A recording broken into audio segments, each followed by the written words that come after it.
anything to do with this whatsoever.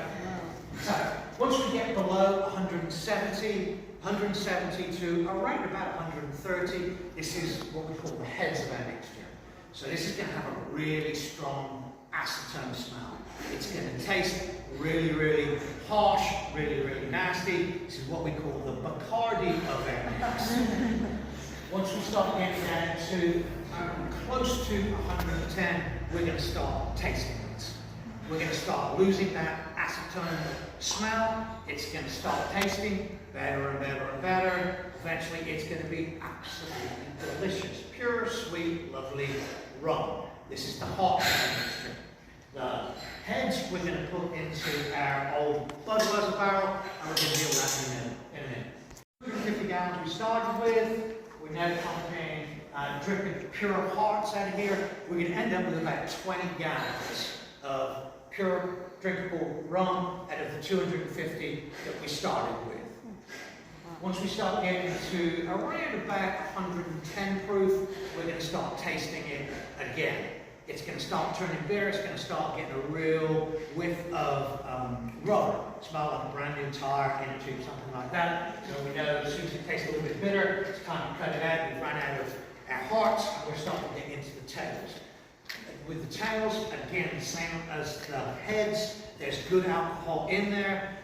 The bigger companies, they're going to leave the heads in there, they're going to leave the tails in, and hopefully 250 gallons of our next batch of wine. On top of that, that'll be our next distillation. So we will capture that good alcohol that was tied in with the nasty acetone smell or the fusel alcohol that was in our tails.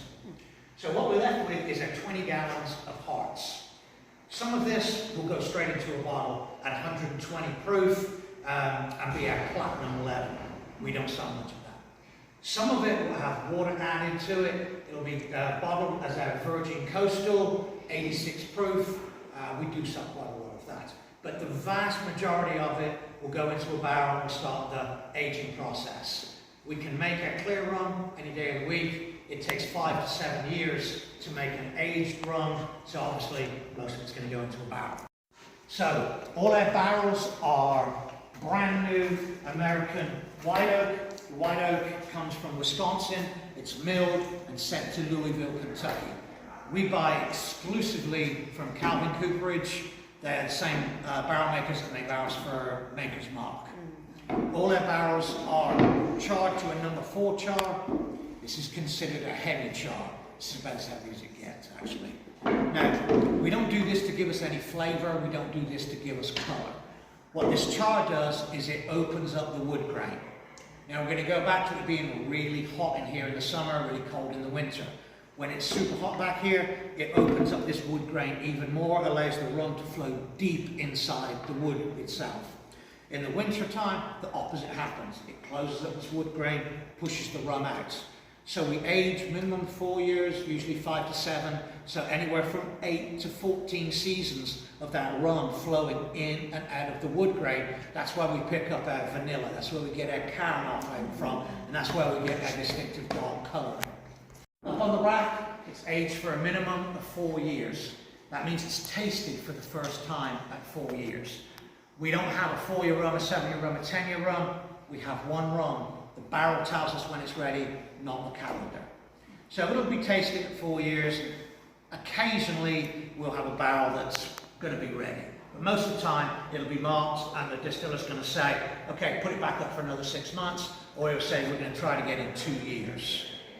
If it is deemed ready, we're going to trusty little red wagon. We're going to pump it from our wood barrel. It's going to go into a tote, and now it's ready to go into a bottle. We have we're going to put it into the tote right behind you nearest. That's going to get shipped back up to Richland. That's our mothership. That's where the headquarters is. They're going to package this, send it off as an industrial cleaner. This stuff will literally take chewing gum off the system, state of the art, right in that corner.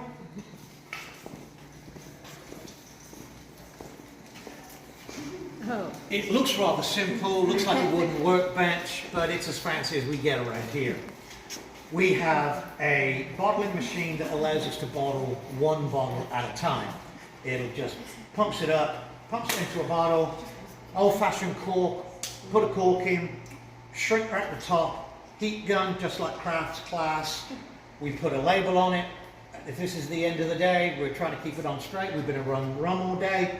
Then we put another label on below that. We handwrite on each bottle where year and the month that it was distilled, the barrel number that it came out of, the bottle number that this is from that barrel, and what proof it is, how strong it is.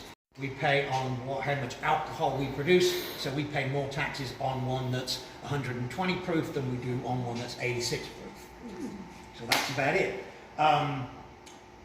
The owner and his wife live on the farm between Richland. Richland produces mainly for distribution around the country, around the world. We produce mainly for retail sales here. Between both locations, owner and his wife, and we have 8 employees.